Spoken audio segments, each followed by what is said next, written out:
काफ़ी साल बैंक में जॉब भी की है, तो ये मतलब बैंकिंग जॉब से कॉमेडी वीडियोस बनाने का जो जर्नी रही है, थोड़ा उसके बारे में आप बताइए। बिफोर वाला पार्ट तो बड़ा अच्छा गया जब तक मैं पानी में नहीं गया था। जब मैं पूल में गया, हेयर फाइबर भी उस पानी के साथ ही चला गया। वहां मेरे को फील हुआ कि यहाँ से यहाँ तक की लुक तो सही है, पर ये चीज एम्बेरसमेंट सी थी बहुत, है ना। वो मुझे लगी। पिछले 1-1.5 साल से मैं क्लिनिक्स ढूंढ रहा हूँ पागलों की तरह। मतलब मेरे दिमाग में था कि करवाना है, बट फिर कोई ना कोई ऐसा रीजन, कोई ना कोई ऐसा डाउट मेरे दिमाग में आ जाता था और मैं आइडिया ड्रॉप कर देता था। पर ये जो भी पेरेंट्स जो कहते हैं कि भाई करवाना नहीं, जिन बच्चों को परमिशन नहीं मिल रही, कुछ भी नहीं है, एक नॉर्मल चीज़ है, कुछ भी नहीं है। मैं ओटी के अंदर गया, वो ओटी थोड़ी था, वो था पूरा मतलब नेटफ्लिक्स एंड चिल वाला सीन, बस नेटफ्लिक्स नहीं था वहाँ पे। अभी के लिए तो हमने आपका फ्रंटल कवर किया है, थोड़ा क्राउन किया है, ठीक है। टेम्पल्स आपको चाहिए थे, वो भी एकदम बढ़िया रिडिफाइन हो गए हैं। तो अब कैसा लग रहा है? हेलो क्यूएसटी फैमिली, आज हमारे साथ हैं मिस्टर सौरभ फ्रॉम पंजाब। तो मेरा नाम सौरभ दुग्गल है, मैं पटियाला पंजाब से हूँ।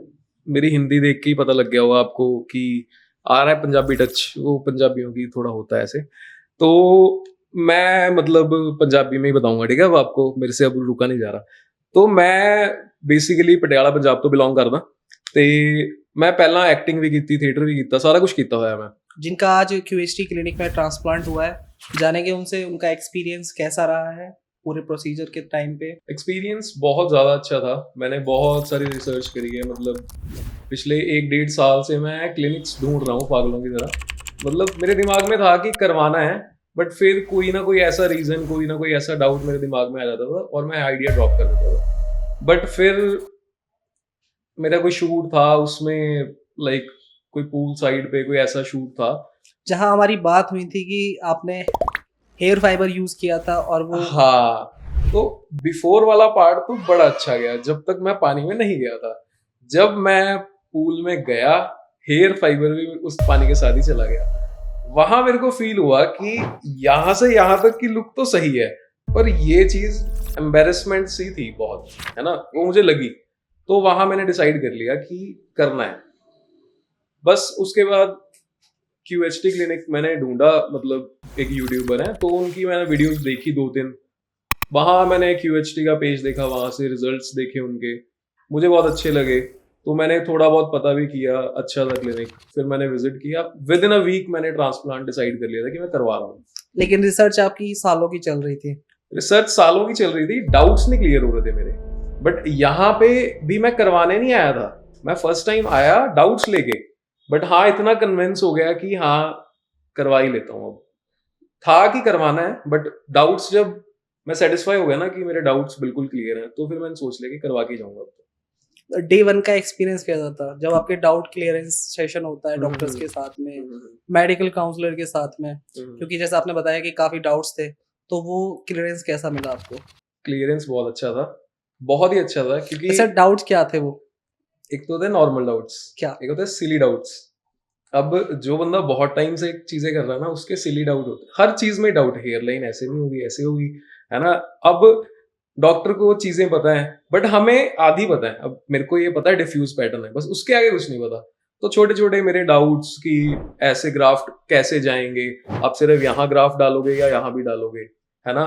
यहाँ डालोगे तो पीछे वाले बाल ज्यादा हल्के तो नहीं लगेंगे। तो ये छोटे छोटे से क्वेश्चन, सिली सिली क्वेश्चंस थे, बट सारे ही आंसर मिल गए। तो जब मुझे लगा ना कि हाँ अब मैं, दिल मेरा सेटिस्फाइड है, तो फिर मैंने कहा कि चलो करवा लेते हैं। आफ्टर दैट फिर उन्होंने मतलब उड़ा दिए मेरे सारे बाल, गंजा कर दिया। फिर हेयर लाइन डिसाइड हुई। अब हेयर लाइन में मैं बहुत ही ज्यादा कॉन्शियस था कि यार ये चीज सही होनी चाहिए। हेयर लाइन को लेकर ज्यादातर पेशेंट्स का क्वेश्चन रहता है कि थोड़ा डाउन रखें या हमको टेम्पल्स चाहिए। काफी सारे चीजें होती हैं, क्योंकि हमारा जो रिजल्ट है वो भी हेयर लाइन पर डिपेंड करता है कि हमारा लुक कैसा आएगा ट्रांसप्लांट के बाद में। तो हेयर लाइन का एक्सपीरियंस कैसा था आपका? यार मैं ना सभी को ये चीज बोलना चाहता हूँ कि आपको ना वो वाली हेयर लाइन मत लो जो आपने डिसाइड करी हुई है कि यार पहले वाली हेयर लाइन चाहिए, ऐसा चाहिए। अब मेरा क्या हुआ था, मैंने डॉक्टर को बताया मेरी ये डिमांड्स है कि मुझे हेयर लाइन, शायद मैंने भी बोला था थोड़ा नीचे दे दो, है ना, मैं 5 साल छोटा लगने लग जाऊं। बट ऐसा कुछ नहीं है। मैंने उनको मेरी डिमांड्स बताई कि सॉफ्ट हेयर लाइन हो, है ना, इतना मैं पढ़ा हुआ था मैंने, सिंगल फॉलिकल्स डालना आगे, टेम्पल्स थोड़े शार्प रखना। अब उन्होंने बोला कि हम करके देते हैं। मैंने उनको आखिरी में ये चीज बोली थी, ये मेरी डिमांड्स हैं, पर करना आपने आपकी तरह से ही है, कि जो डॉक्टर को अच्छा लगेगा कराऊंगा मैं वही। बस ये इसको थोड़ा सा ध्यान में रखना है, ये चीजें जो मैंने बताई हैं। अदरवाइज चाहिए मेरे को वही जो आपको अच्छी लगे, क्योंकि मैं अपनी पसंद से करा लूंगा, मैं प्रोफेशनल नहीं हूं ना। ऐसे कोई भी बंदा प्रोफेशनल नहीं है। प्रोफेशनल्स को पता आपका रिजल्ट कैसे अच्छा लगेगा, फेस के अकॉर्डिंग क्या जाएगा। तो उन्होंने मेरे को जो चीज रेकमेंड भी करी, थोड़ा सा मेरे अकॉर्डिंग मॉडिफाई भी कर दिया। जब उन्होंने थम्स अप करा तो मैंने कहा डन। काफी टाइम दिया उन्होंने मेरे को, 1-1.5 घंटा सिर्फ हेयरलाइन पे डेडिकेटेडली एक डॉक्टर ने दिया मेरे को, कि यहाँ से ठीक नहीं लग रहा चेंज कर दिया, यहाँ से नहीं लग रहा चेंज कर दिया। काफी टाइम दिया उन्होंने। हेयरलाइन का वाकई में टाइम टेकिंग प्रोसेस है, क्योंकि सब कुछ उसी के बाद स्टार्ट होता है। बिल्कुल। लेकिन पहले से कुछ माइंड में था आपके कि मेरे को ऐसी हेयरलाइन चाहिए, या कोई सेलिब्रिटी या बॉलीवुड स्टार कोई हो कि भाई मेरे को ऐसी हेयरलाइन रखनी है? मेरे इंस्टाग्राम पे ना एक साल पहले शुरू हुआ था, ट्रांसप्लांट करके ना एक फोल्डर, सेव्ड में फोल्डर पड़ा है, दिखा देता हूँ मैं आपको। वो मैंने 1 साल पहले ना उसमें वीडियो सेव करनी शुरू कर दी थी। उसमें सब कुछ है, हेयर लाइन भी है, ट्रांसप्लांट के बाद हेयर स्टाइल कैसा रखना है, कोई हेयर स्टाइल पसंद आया उसको ना सेव में डाल के ट्रांसप्लांट में डाल दिया, ताकि वो रहे ऐसा। तो ये मैंने मतलब ट्रांसप्लांट करके फोल्डर डाला हुआ था, ये देखो। यहाँ पे सारी वो हेयरलाइंस हैं जो आपको पसंद आई मतलब हैं। मुझे, हाँ, इन बंदों की हेयर लाइंस, किसी का हेयर स्टाइल है ना, किसी का, मतलब ये चीजें पसंद आ रही थी तो मैं सेव करता जा रहा था। बट आइडली मैंने कुछ नहीं देखा। जब मैं वहां गया ना तो मैंने कुछ नहीं कहा, मैंने जस्ट उनको ये बोला था कि मेरी लुक पहले जैसी थोड़ी बहुत आ जाए। मैंने अपनी पहले की हेयर लाइन दिखाई, और मैं ना अपनी डिमांड्स तब रखता जब डॉक्टर से सेटिस्फाइड ना होता। डॉक्टर ने मेरे को एक थोड़ा सा तैयार करके दी चीज, मुझे उसमें ही लगा कि यार हाँ बहुत अच्छा लग रहा है। किसी की कॉपी करने की जगह मेरे फेस के अकॉर्डिंग ही डॉक्टर ने मेरे को हेयर लाइन दे दी, तो कॉपी करने की जरूरत ही नहीं है किसी की हेयर लाइन।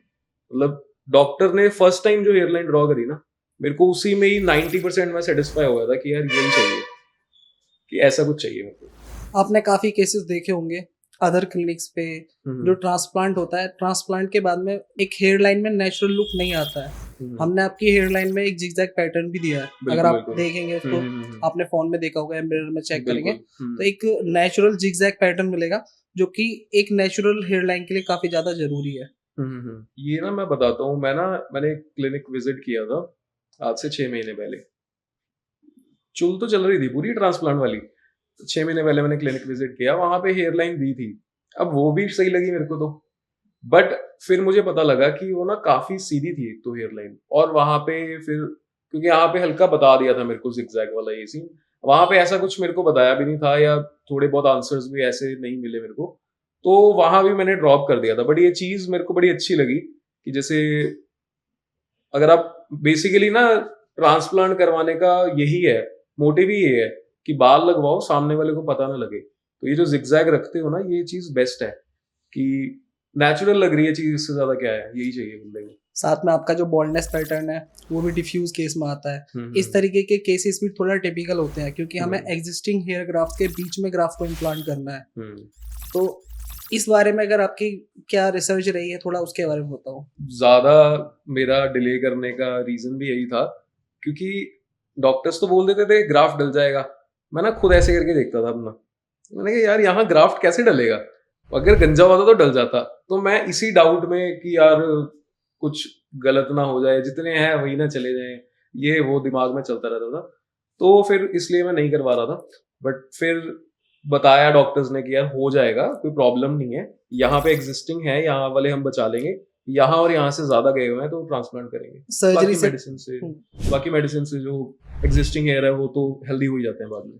सर्जरी के स्टार्ट होने से पहले आपका डिस्कशन चल रहा था डॉक्टर से, आपके माइंड में था कि हम पूरा का पूरा स्कैल्प आपका कवर करें, लेकिन बीच में जो आपका मिड स्कैल्प है वहां पे आपकी डेंसिटी थोड़ा ठीक है, जो कि मेडिसिन से क्योर हो सकती है, लेकिन आपका पॉइंट था कि वहां पे भी ट्रांसप्लांट होना चाहिए। तो अभी के लिए तो हमने आपका फ्रंटल कवर किया है, थोड़ा क्राउन किया है, ठीक है, टेम्पल्स आपको चाहिए थे वो भी एकदम बढ़िया रिडिफाइन हो गए। तो अब कैसा लग रहा है? बढ़िया लग रहा है। पहले मैं सोच रहा था कि मिड में मेरे थोड़े से बाल डाल दो, बट मेरी डॉक्टर से बात हुई थी, बेसिकली वो बाल थिन है, वो मेडिसिन से वो बाल अपने आप थिक हो जाएंगे। अब अगर मैं यहाँ पे डलवा लेता ग्राफ, तो उनका पॉइंट ये था कि मतलब 4 थिन हेयर हैं, उसके बीच में एक डाल देंगे तो वो बाकी 4 खराब कर देगा, तो फायदा ही नहीं है, एक डालेंगे तो 4 खराब होंगे। तो वो लॉजिकल चीज बताई उन्होंने, तो मैंने कहा ठीक है, ऐसे ही ठीक है बिल्कुल। तो नंबर ऑफ ग्राफ्ट्स कितने लगे हैं आपके? 5000 के अराउंड लगे मेरे ग्राफ्स। 5000 including temples? हाँ, इंक्लूडिंग टेम्पल्स, ये फ्रंट का एरिया और ये क्राउन पे। ओटी के अंदर जब आप जाते हैं तो काफी पेशेंट्स की हालत खराब हो जाती है कि भाई क्या होने वाला है, कैसा होगा। आपकी क्या मतलब आपके माइंड में क्या चल रहा था? ओटी में जाने से पहले नर्वस तो मैं नहीं था, क्योंकि मैंने जैसा बताया आपको, 1 साल से मैं देख रहा हूँ सबकी जर्नी। मुझे पता था एनेस्थीसिया में दर्द होगा। देखो, दर्द तो नो पेन नो गेन है ना, थोड़ा बहुत दर्द तो होता ही है। मैं नर्वस ज्यादा तो नहीं था, एक्साइटेड ज्यादा था, नर्वस थोड़ा बहुत था। मैं ओटी के अंदर गया, वो ओटी थोड़ी था, वो था पूरा मतलब नेटफ्लिक्स एंड चिल वाला सीन, बस नेटफ्लिक्स नहीं था वहां पे। एनेस्थीसिया के टाइम पे दर्द हो गया थोड़ा सा, चलो, उसके बाद मैं सो गया बीच में। फिर मेरी आंख खुली, डॉक्टर कह रहे साइड ले लो, हाँ मैंने साइड ली। फिर वहां मैंने थोड़ा एनेस्थीसिया था, एकदम से थोड़ा कम हुआ, फिर मैं नोटिस कर रहा हूँ, मैंने कहा फुल चिल माहौल, मतलब फुल चिल था माहौल। ओटी ओटी नहीं था, उसका ओटी नाम रख के कुछ और रखो, ये हटाओ, मतलब बढ़िया था सीन, बहुत चिल था। डॉक्टर्स बहुत बढ़िया थे, हम बात करते रहे, मैं वहीं वहां पे भी बस फालतू फालतू क्वेश्चन पूछी जा रहा हूँ, डॉक्टर बताई जा रहे हैं, है ना, मैं हंसी मजाक करी जा रहा हूँ, वो भी करी जा रहे हैं साथ में, तो बढ़िया था पूरा। पेन लेवल कैसा था प्रोसीजर के टाइम पे? एनेस्थीसिया के टाइम पे दर्द होता है थोड़ा बहुत? बहुत माइनर, मेरे को तो फील ही नहीं हुआ, ऑनेस्टली बताऊं, मेरे को कुछ मतलब 10 घंटे 11 घंटे मेरी सर्जरी चली, लगा लो कि हर 2 घंटे बाद 2-3 मिनट का पेन, वो भी बहुत मिनिमल, आपको पता भी नहीं लगेगा, मतलब बहुत मिनिमल पेन, ऐसा कुछ नहीं है कि कोई बेयर नहीं कर सकता, कुछ कुछ भी नहीं, पता भी नहीं लगेगा। सर्जरी के बाद जब आपने खुद को देखा था, फोन में देखा होगा या शीशे में देखा होगा, तो कैसा लगा, मतलब जो इम्प्लांटेशन हुआ है? सर्जरी के बाद तो डॉक्टर ने मेरे को शीशा दिखाया, मैं अब आएगा ऋतिक रोशन बाहर फुल लुक, मतलब देख के ना आपको ये चीज देख के ही पता लग जाता है कि जब ये बाल लंबे होंगे ना, इमेजिन कर लेता है बंदा।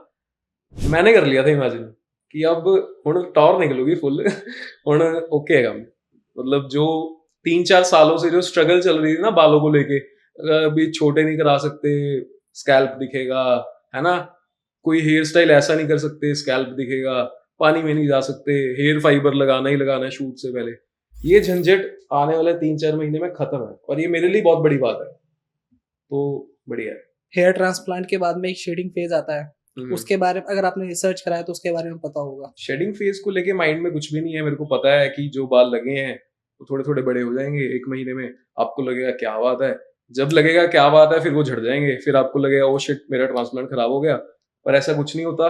तीसरे महीने के बाद जाके फिर वो जड़ें अंदर रह जाती हैं, वो छोटे छोटे बाल ग्रो होने शुरू होते हैं, 6-8 महीने में आपका प्रॉपर अच्छा रिजल्ट, आपको दिखने लायक रिजल्ट आ जाता है, और 1 साल तक कंप्लीट आ जाता है। तो रिजल्ट तो आप मतलब रिसर्च आपने थोड़ा अच्छे से ही किया है, बढ़िया। फुल कंप्लीट रिजल्ट आने में 8 से 1 साल का, ये 8 महीने से 12 महीने का टाइम लगेगा। हाँ। क्योंकि जो हमारा हेयर साइकिल है जैसे वो कंप्लीट होता है, कुछ हमारे जो हेयर ग्राफ्ट्स हैं वो शेडिंग फेज में रहते हैं और कुछ ग्राफ्ट्स हमारे ग्रो करते हैं, लेकिन एक टाइम पे आके जब पूरा साइकिल कंप्लीट हो जाता है तो हमारी हेयर साइकिल जो सारे ग्राफ्ट्स हेयर ग्राफ्ट्स हैं वो एक ही मतलब एक साइकिल में चलते हैं, तो सेम ही ग्रो करेंगे और सेम ही मतलब उनका शेडिंग चलता है। बिल्कुल, तो एक अच्छी डेंसिटी हमको जरूर देखने को मिलेगी फ्यूचर में।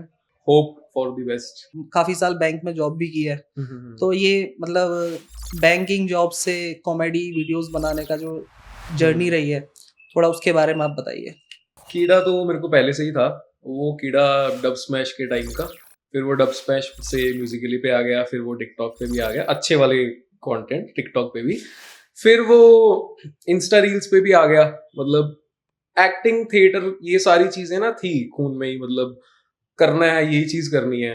बट फिर लाइक कह लो कि अब ग्रेजुएशन हो गई, घर वाले कह रहे हैं जॉब कर लो, मैंने कहा ठीक है कर लेते हैं, क्योंकि ये चीजें बहुत ज्यादा टाइम कंज्यूम नहीं कर रही थी, एज अ पैशन नहीं, एज अ शौक कर रहा था मैं वो चीजें पहले, ठीक है शौक था, कर रहा था साथ साथ में। जब बैंक में जॉब स्टार्ट करी, फिर जॉब करने लग गया, 1-2 साल जॉब करी, फिर देखा कि यार ये फील्ड में भी ना स्कोप है, लोग कर रहे हैं, तो फिर मैंने भी स्टार्ट कर दिया डेडिकेटेडली वो करनी, वीडियोस बनानी स्टार्ट कर दी। फिर थोड़ी बहुत वीडियोस चलने लग गई है ना, थोड़ा बहुत पैसा आने लग गया, थोड़ा बहुत, बिल्कुल थोड़ा बहुत।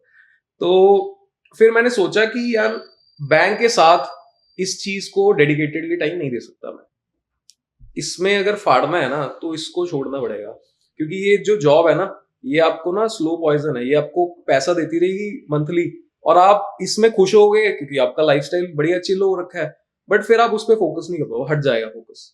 तो यहाँ फोकस करने के लिए फिर 1 साल से मैंने अब बैंक वाली जॉब को ड्रॉप कर दिया, इस पे फोकस करने के लिए। तो ये सीन अभी। अभी जो आप आगे वीडियोस बनाएंगे तो डेफिनेटली हमको एक अच्छा लुक आपका देखने को मिलेगा। लेकिन आगे मतलब मैंने आपके वीडियोस देखे हैं, काफी नॉर्मल जो आदमी अपनी लाइफ से रिलेट कर सकता है, और ऐसे आइडियाज आते कहाँ से हैं? लाइफ से ही आते हैं, मतलब क्या करूं है ना, बंदी रिप्लाई नहीं कर रही, वो लड़ाई हो गई है ना, उसका एक बेस्ट फ्रेंड है वो, है ना, मतलब ऐसी सारी चीजें। तो ये सारी चीजें जब वो मेरे पास लेके आते हैं तो वो तो अपना दुखड़ा सुना रहे होते हैं, आपको मैं कंटेंट मिल रहा होता मैं है। सोच रहा होता अच्छा तेरी बंदी को बेस्ट फ्रेंड मैसेज कर रहा है, अच्छा तो ठीक है, डन, कोई नहीं करेंगे कुछ। फिर 2 दिन बाद वो कुछ रील में निकल जाता है, फिर वो ऐसा सीन है, देखता रहता हूँ, ऑब्जर्व करता रहता हूँ, अपने आप चीजें निकल जाती हैं। हेयर ट्रांसप्लांट के लिए काफी फैमिलीज होती हैं, मॉम डैड होते हैं, काफी फैमिलीज में सपोर्ट नहीं करते हैं कि पेरेंट्स से डिस्कस किया उसने कि मेरे को हेयर ट्रांसप्लांट कराना है, तो ज्यादातर सपोर्ट नहीं मिलता है। बिल्कुल। आपकी फैमिली का क्या रिस्पॉन्स था जब आपने बताया कि मेरे को हेयर ट्रांसप्लांट कराना है, ऐसा कुछ? मैं ना एक चीज बताता हूँ, मेरे लिए भी ना पहले ये चीज थी, यार आपने नाम ऐसे रखे हुए हैं पूरी इंडस्ट्री में ट्रांसप्लांट वाली, पेशेंट, मैं यहाँ साइन कर रहा हूँ, वहां लिखा हुआ है हिंदी में रोगी, मैं यार रोगी, मैं ट्रांसप्लांट, है ना। फिर ऑपरेशन थिएटर, सर्जरी, तो ये चीजें ना देखने में बहुत बड़ी लगती हैं, और एक्चुअल में है, ये सर्जरी है, बट अगर आप देखोगे ना कुछ भी नहीं है। मेरा कल ट्रांसप्लांट हुआ है, मैं सर्जरी के बाद खुद आया, खुद आराम से होटल गया, सो गया आराम से जाके, कोई दिक्कत ही नहीं थी। एनेस्थीसिया भी मतलब लोगों को चढ़ता है, वैसे हल्का नशा सा हो जाता है, पर मैं पंजाबी हूँ, हमें दारू तो कम चढ़ती है, ये तो पता था मेरे को, हमें एनेस्थीसिया भी नहीं चढ़ता, ये मुझे पता लग गया कि पंजाबियों का है कुछ स्ट्रांग। एनेस्थीसिया का भी नशा मेरे को बहुत ज्यादा नहीं था, कुछ भी नहीं था, मैं चिल था बिल्कुल।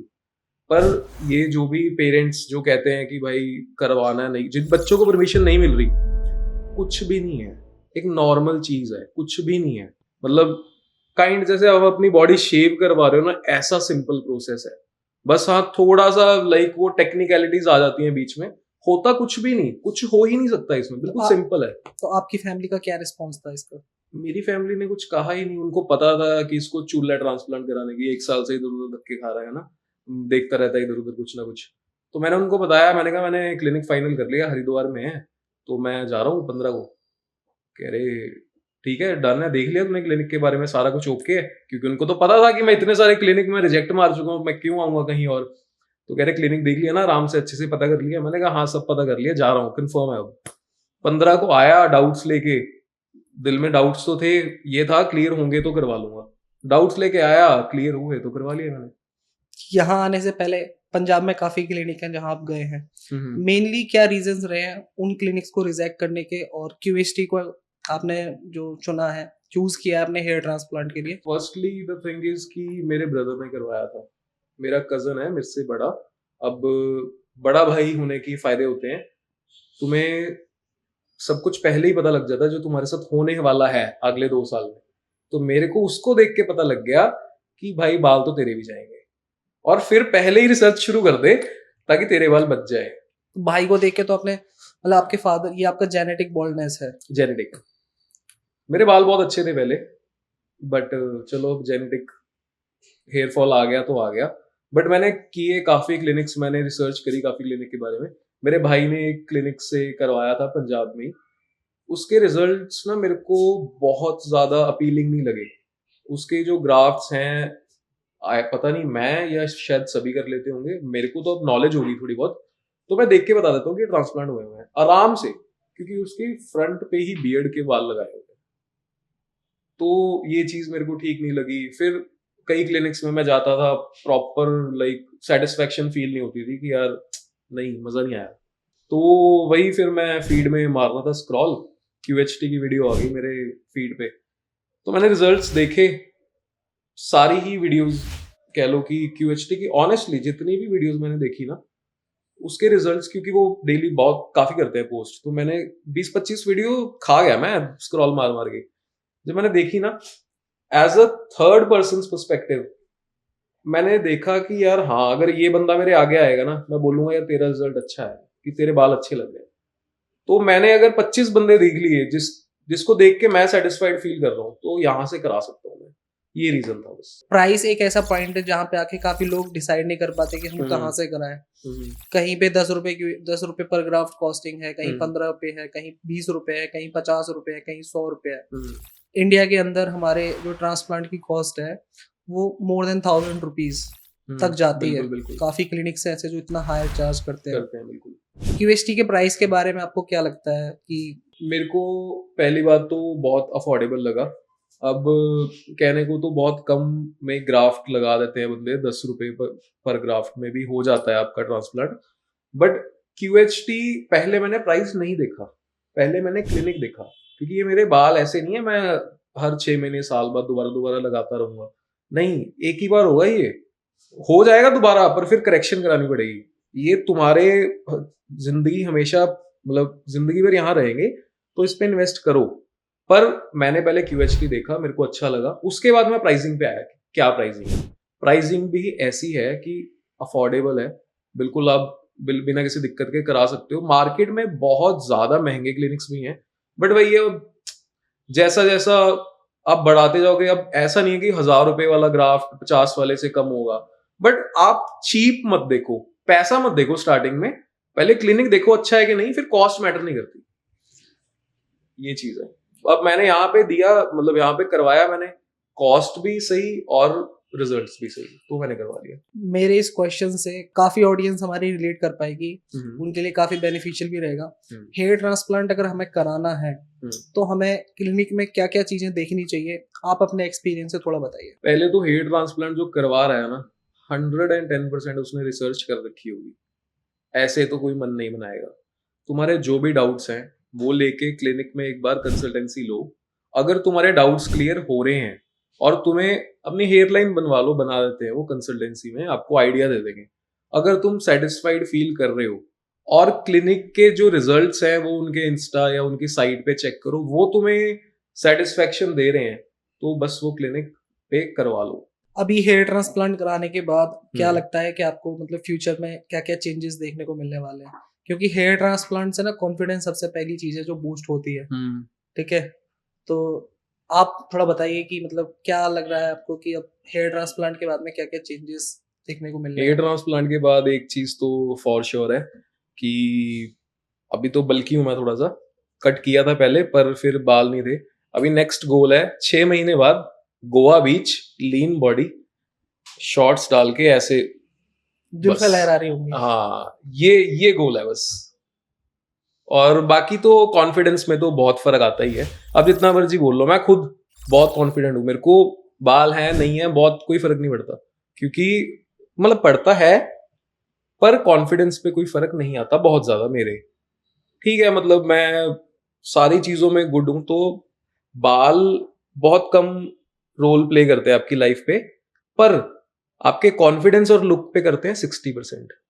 लुक पे तो लुक वाइज मेरे को थोड़ा सा फील होता था कि यार बाल होते ना मजा आ जाता, और मर्द प्रजाति के बाल ही हैं जिससे तुम लुक बना सकते हो, अदरवाइज ना तुम मेकअप कर सकते हो, या तो दाढ़ी रख लो या बाल रख लो, दो ही चीजें हैं भाई, एक उड़ गई तो फिर जिंदगी उड़ गई, करा लो, मस्त मजा आएगा। अभी भी काफी लोग हैं जो हेयर ट्रांसप्लांट कराना चाहते हैं, लेकिन वही है कि स्टेप नहीं ले पा रहे कि उनको हेयर ट्रांसप्लांट कराना चाहिए या नहीं कराना चाहिए। तो आपकी क्या एडवाइस है उन लोगों को? यार मैं ना खुद नहीं करा रहा था, पता नहीं क्यों, बेवकूफ दिमाग, ये नहीं हो जाएगा वो हो जाएगा फलाना ढिमका, कुछ लोगों के माइंड में ये रहता है कि हमें कैंसर हो जाएगा या स्कैल्प मतलब इन्फेक्शन हो जाता है, ना जाने क्या क्या चीजें होती हैं। कुछ नहीं होता। मैं कैंसर वैंसर तो नहीं, मुझे लगा था ये सर्जरी है ये है वो है, अरे कुछ है ही नहीं। मैं सुबह गया OT में आराम से खा पी के बढ़िया, जाके वहां पे एक बेड लगा हुआ है, मैं लेट गया, पूरा एक्सपीरियंस बताऊँ, मैं ओटी में गया, खाया मैंने पहले होटल में खाया, फिर ओटी में गया, ऐसे लेट गया। अब वहां पे स्टार्टिंग में पहले तो कुछ दवाइयां खिलाई मेरे को, उसके बाद अब एनेस्थीसिया का दर्द भी इतना ज्यादा नहीं होता, उनके पास एक चीज होती है, वो लगातार टैप होता रहता है आपके स्किन पे, हाँ वाइब्रेटर, तो उसके साथ ही वो इंजेक्शन लगा देते हैं, पेन नहीं होता। एक्चुअल में मेरे को नहीं हुआ, वो आपका एरिया सुन हो जाएगा, सुन होने के बाद, अच्छा सुन होने के बाद वो बंद कर देते हैं यूज करना, तब थोड़ा थोड़ा होता है, उसके बाद आपके बाल निकल रहे हैं, लग रहे हैं, कुछ नहीं पता आपको। 12 घंटे के बाद थोड़ा बहुत पेन लेने के बाद मैं बाहर आया, बिल्कुल नॉर्मल, मैं जैसा आप हूं ना वैसा ही मैं कल था, बिल्कुल नॉर्मल बात कर रहा था, बिल्कुल ये पट्टी वट्टी बंधी हुई है बस, उसके अलावा कुछ भी, बिल्कुल नॉर्मल इंसान की तरह रहोगे, आपको लाइफ में कुछ चेंज नहीं होगा, आपके एक दिन के लिए भी चेंज नहीं होगा। लोगों को क्या रहता है ना, हेयर ऑयल ट्राई करेंगे, शैम्पू ट्राई करेंगे, काफी सारे हेयर प्रोडक्ट्स हैं कि हमारे बाल वापस आ जाएंगे। मैं उनमें से एक ही हूँ। आपने भी ये सारी चीजें ट्राई करी? सब घर के नुस्खे, प्याज का पानी, ये वो सब लगा लिया मैंने, कुछ नहीं होता, सब वेस्टेज ऑफ टाइम, फालतू चीजें हैं, कुछ नहीं होता। जो बाल चले गए, जैसे जो लड़की चली गई उसको छोड़ दो, वैसे ही बाल भी ऐसे हैं, अगर चले गए तो छोड़ दो, ट्राई मत करो, नहीं आएगी वापस, वो नहीं आएंगे वापस, तो ये सीन है। अच्छा, मेरा एक क्वेश्चन रह गया था, बैठ गए, अब हम पूछ लेते हैं। वैसे मैं डॉक्टर से पूछता, जो बैक से हमारे बाल निकालते हैं वो दोबारा ग्रो करेंगे? नहीं, ये चीज नहीं होती है। जो हमारे ग्राफ्स एक बार निकल गए, क्योंकि हम उसको रूट के साथ में एक्सट्रैक्ट कर रहे हैं, तो उसका पॉसिबल नहीं है कि वो वापस से ग्रो करेगा। लेकिन इतना डेंसिटी हम लूज नहीं करते। अगर आप देखेंगे, मतलब जहाँ पे हमारे 5 हेयर ग्राफ्ट्स हैं या 4 हेयर ग्राफ्ट्स हैं, वहां से हम एक ग्राफ्ट को एक्सट्रैक्ट कर रहे हैं। ओके। तो वो प्रॉपर डेंसिटी को मेंटेन रखते हैं। ऐसे कोई मतलब पता नहीं चलता कि हमारे यहाँ से ग्राफ्ट निकाले गए हैं या कम हो गए हैं। लेकिन अगर आप 0 ट्रिम करेंगे तब थोड़ा मिनिमम पता चलता है। आपके जितने बाल रखूंगा साइडों से, नहीं दिखेगा इसमें? बिल्कुल नहीं पता चलेगा। बस फिर सही है। हेयर ट्रांसप्लांट के बाद में जब स्वेलिंग आती है हमारी, 2-3 दिन में हो सकता, आपके केस में भी हो सकता है वो, लेकिन वो पेशेंट टू पेशेंट डिपेंड करता है, आए ना आए, ठीक है। लेकिन काफी लोग ना घबरा जाते हैं कि मतलब क्या हुआ है क्या नहीं हुआ है। तो स्वेलिंग को लेके आपके माइंड में क्या थॉट थे? मेरे माइंड में कोई थॉट नहीं थे, मैंने ऑलरेडी पढ़ा हुआ था कि स्वेलिंग आ सकती है, मेरे चोट भी लगती है, वहां भी स्वेलिंग आ जाती है, तो ये तो नॉर्मल है। अगर तुम्हारे कुछ बाल लगे हैं तो swelling is very much normal. If doctor is saying कि ठीक है हो सकता है आपको, तो हो सकता है। बट हाँ, उन्होंने मेरे को ये चीज बोली थी कि ये टेप लगी हुई है, ये मत उतारना, ये उतारोगे तो स्वेलिंग नीचे आ जाएगी। बिना टेप लगी हुई के भी नीचे आ जाए मेरे को तो भी कोई प्रॉब्लम नहीं है, क्योंकि वो ठीक हो जाएगी। मैंने देखे हैं ऐसे यूट्यूब पे केसेस की बंदों को स्वेल हो जाता है फेस, 4-5 दिन में बैक टू नॉर्मल। आपकी दवाइयां तो चल ही रही हैं, तो थोड़ा बहुत तो होता ही है। कोई इंटरनल चोट लगती है उस पर भी सूजन आ जाती है, नील पड़ जाता है, तो ये चीजें नॉर्मल है। डॉक्टर ने बोल दिया नॉर्मल है तो नॉर्मल है। प्रिकॉशंस को लेके क्या क्या आपका डिस्कशन रहा है डॉक्टर्स के साथ, थोड़ा वो चीजें बताइए आप। प्रिकॉशंस बेसिकली उन्होंने बताया था कि मतलब आज लाइक मैंने 15th को कराया था, 21st तक हाथ नहीं लगाना, स्लाइन वाटर 1-1 घंटे बाद स्प्रे करते रहना आपको। 21st को आप अपना फर्स्ट हेड वॉश कर सकते हो बिना टच किए, वो लाइक बेबी शैम्पू को, हाँ बेबी शैम्पू को वैसे उसकी झाग सी बना के उसको ऐसे ऐसे करके वो आप बॉटल से सर धो लो। मिनरल वाटर आपको यूज करना अपने स्कैल्प पे फॉर 1 मंथ। उसके बाद सेकंड डे पे वही हेड वॉश 2 बार करना है। थर्ड डे पे 23rd को थोड़ा सा आप रब कर सकते हो अपने स्कैल्प को। उसके 3-4 दिन क्रूशियल होते हैं बस। उसके बाद फिर धीरे धीरे हमारे जो स्कैब्स हैं वो निकलने शुरू हो जाते हैं, और जो हमारे बेबी हेयर्स हैं वो दिखना स्टार्ट होंगे। हाँ, थोड़े टाइम के लिए, फिर शेडिंग फेज आ जाएगा। आफ्टर 1, आप मतलब इसको कह सकते हैं 4 वीक्स के बाद में जो हमारा शेडिंग फेज स्टार्ट हो जाता है, और 3 से 4 महीने तक वो चलता है। कुछ बाल हमारे ग्रोइंग फेज, कुछ हेयर्स हमारे ग्रोइंग फेज में रहते हैं, कुछ हमारे शेडिंग फेज में रहते हैं। तो यहाँ पे भी लोगों के माइंड में ये डर आ जाता है कि पता नहीं क्या हुआ है, डॉक्टर ने मतलब क्लिनिक ने सही से सर्जरी की है नहीं करी है, हमारे पैसे बर्बाद हो गए। शेडिंग फेज में ना ज्यादातर लोगों के माइंड में डाउट रहता है। अब क्वेश्चन शेडिंग फेज का कर रहे हो, वैसे मैं ना हंस रहा था उस टाइम पे भी, मतलब मेरे दिमाग में कोई और ही चीज चल रही थी। मेरे दिमाग में चल रही है कि जल्दी से बाल झड़े, नए आए, क्योंकि प्रोसेस है, बाल झड़ेंगे ही। अरे डॉक्टर ने बोल दिया झड़ के वापस आएंगे, तो आप डाउट में क्यों हो? झड़ने ही है, वो प्रोसेस है अगर चीज का, कि एक बार चीज अगर आएगी तो एक बार झड़ के ही आएगी। तो मैं तो एक्साइटेड हूँ कि भाई जल्दी से झड़, उसके बाद दोबारा ग्रोथ आएगी तो मैं एक्साइटेड हूँ कि कैसे आएगी। सर्जरी के बाद हमको 1 हफ्ते तक बिल्कुल स्ट्रेट सोना होता है। स्लीपिंग पोजीशन को लेके थोड़ा सा मतलब आपकी क्या मतलब कैसा एक्सपीरियंस रहा, थोड़ा सा उसके बारे में बताओ। स्लीपिंग पोजीशन मेरे को एक्चुअल में लगा था कि ये तो बहुत डिफिकल्ट होगा, कि मैं कुछ ना कुछ खराब कर लूंगा अपना। एक्चुअल में लगा था मेरे को कि इसका कोई वे आउट नहीं है, क्योंकि मेरे क्राउन में भी ग्राफ्ट लगे हैं, टेम्पल्स में भी ग्राफ्ट लगे हैं, टेम्पल्स में भी ग्राफ्ट लगे हैं। मुझे ऐसा कोई दिक्कत नहीं है कि मैं ऐसे पास से ना लूं इधर उधर, मतलब, पर क्राउन में ग्राफ्ट लगे हैं, इसको ऐसे बचाऊंगा। मेरे को था कि यहाँ पे गोल पिलो भी रख लूंगा, फिर भी स्कैल्प नीचे टच होगा, ये नीचे टच होगा, पर ऐसा कुछ भी नहीं हुआ। मैंने नॉर्मल वो करा अपना 3-4 टॉवल, पिलो तो मोटा था, 3-4 टॉवल वो करे, उसके बाद डॉक्टर ने एक शीट दी थी उसके ऊपर डालने के लिए, वो डाली। जब मैंने नीचे टच किया ना, मतलब नीचे सिर रखा अपना, तो इतना डिस्टेंस था बेड से और पीछे भी काफी डिस्टेंस था, तो मेरे को कोई दिक्कत नहीं आई, बहुत इजी था। मेरे को एक्चुअल में फील हुआ था कि बहुत डिफिकल्ट है ये चीज, बट कुछ भी नहीं था। तो अभी 24 आवर्स लगभग हो चुके हैं आपकी सर्जरी को कंप्लीट हुए। अभी मतलब आपको कुछ पेन वगैरह कुछ फील हो रहा है पीछे या फिर ऊपर स्कैल्प में? पेन मेरे को लास्ट मुझे याद है जब एनेस्थीसिया लगा था तब थोड़ा सा हुआ था, उसके बाद सुन्न हो गया था। फिर जब मैं बाहर निकला तो ये सारी चीज मेरे को कम फील हो रही थी, पेन नहीं था, फील नहीं हो रही थी। वो एनेस्थीसिया का असर है। वो एनेस्थीसिया का असर था बस, वही। बट पंजाबी है वो, 2 घंटे में निकल गया मेरा। उसके बाद यहाँ बैंडेज लगा दी थी, यहाँ कैप लगा के मैं होटल चला गया, कोई पेन नहीं हुआ। गया, खाना खाया, सो गया, सुबह उठा, यहाँ बैठा हूँ आराम से, 0.1% भी पेन नहीं है, कसम से बिल्कुल पेन नहीं है। यहाँ पे थोड़ा बहुत मतलब वो था, जो प्लाज्मा वो होता है, तो बैंडेज जस्ट मैंने चेंज करवाई अभी दोबारा, बट पेन नहीं होती, बिल्कुल भी नहीं है। हेडेक भी नहीं है, पेन कुछ भी नहीं है मेरे को, एक्चुअल में कुछ नहीं है। बहुत इजी फील कर रहा हूँ मैं। बस ये है कि थोड़ा ऐसे आंखें वो चीज नहीं कर पाते तुम इतना ऐसे प्रॉपर वो मूवमेंट सी, बट थोड़ा हैवीनेस आ जाता है, हल्का सा हैवीनेस होती है। आप पूरी आई मूवमेंट जैसे पहले करते हो ना, वैसी वाली नहीं कर सकते, बट ठीक है, वो भी 3-4 दिन की बात है, कुछ ही दिन का नॉर्मल है, वेरी नॉर्मल। थोड़ा QHT टेक्निक के बारे में आप बता सकते हैं?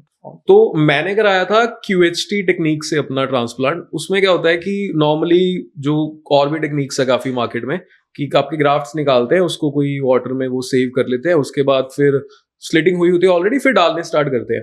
अब QHT टेक्निक में क्या है, ग्राफ्ट निकल रहे हैं, साथ के साथ इम्प्लांट हो रहे हैं, डैमेज होने के चांसेस बहुत ज्यादा, ऑलमोस्ट 0 हो जाते हैं। तो ग्राफ्ट नहीं डैमेज होंगे, आपका डोनर ज्यादा बचा रहेगा, है ना। तो मेरा ये रीजन था, प्लस जितनी जल्दी ग्राफ्ट जाएंगे ना उसमें आपका रिजल्ट भी उतना ही अच्छा आएगा। आप प्रिजर्व करने की जरूरत नहीं ना, बट 10-15 मिनट में वो ग्राफ्ट प्लांट हो गया तो रिजल्ट्स में दिखती है वो चीज। इसलिए मैंने QHT टेक्निक से करवाया अपना। और आपको भी ये रिकमेंडेड है कि बेस्ट देखो अपने लिए, जहां आप सेटिस्फाइड हो वहां से कराओ। उसके बाद QHT है। हाँ, जहां से आप सेटिस्फाइड हो अब वहां से कराओ। हाँ, मैं QHT से सेटिस्फाइड हूं, आना हुआ आ जाओ। मेरे जितने भी अपडेट्स हैं QHT के चैनल पे आपको मिलते रहेंगे, टाइमली अपडेट्स देखते रहना, कैसे कैसे चल रहे हैं मेरे बाल। मेरे भी होंगे शेड, डरना मत, फिर आ जाएंगे वापस। तो फॉलो कर लो QHT को, मेरे आपके सारे अपडेट्स मेरे आपको वहीं मिलेंगे।